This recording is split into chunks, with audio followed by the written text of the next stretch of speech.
Hello friends, இந்த வீடியோவில் நம்ம என்ன பார்க்க போகிறோம்னா, மகிழ்குட்டிக்கு 3வது நாள் நம்ம என்ன கொடுத்தோம் அப்படிங்கிறத பார்க்க போகிறோம். ஆஸ் யூஷுவல் ராகி கஞ்சி தான். ஆனால் வந்துட்டு நான் முளைக்கட்டாமல் அப்படியே ஊற வச்சு அரைச்சி எடுத்து கொடுத்தேன். இது நான் எப்பவுமே பண்ணுற கஞ்சியை விட கலர் கொஞ்சம் சேஞ்சாக இருந்தது. ஒருவேளை முளைக்கட்டினால அந்த கலர் இருக்கும். இப்போ முளைக்கட்டாமல் நான் அரைச்சி எடுத்துருக்கிறதால எங்களுக்கு இந்த லைட்டாக சாம்பல் கலர் மாதிரி இருந்தது. இது இப்படி தான் வருமா அப்படின்னு உங்களுக்கு தெரிஞ்சிருந்தால் கமெண்ட்டில் சொல்லுங்கள். இந்த கஞ்சியை நீங்கள் கெட்டியாக காய்ச்சாமல் கொஞ்சம் லிக்விட் ஸ்டேட்டில் காய்ச்சுங்க. அப்போ தான் உங்களுக்கு சாப்பிட்றதுக்கும் நல்லாயிருக்கும். கெட்டியாக இருந்ததுன்னா கான்ஸ்டிபேஷன் வர்றதுக்கு கூட நிறைய சான்சஸ் இருக்குது. ஏன்னா அவங்க தண்ணி அதிகமாக குடிப்பாங்களா அப்படின்னு தெரியாது.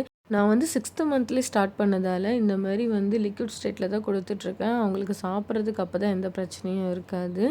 நல்லா ஆறுனதுக்கப்புறமா வெள்ளி பாத்திரத்தில் மாற்றிக்கோங்க. தண்ணி அதிகமாக கொடுங்க.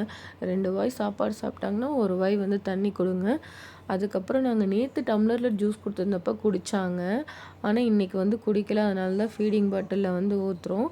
நீங்கள் ஃபீடிங் பாட்டிலை மோஸ்ட்லி அவாய்ட் பண்ணிக்கோங்க. டம்ளரில் குடிக்கிறது தான் நல்லது. இன்னொரு வீடியோவில் பார்க்கலாம். பாய். இந்த வீடியோ பிடிச்சிருந்தா லைக் அண்ட் சப்ஸ்கிரைப் பண்ணிவிடுங்க.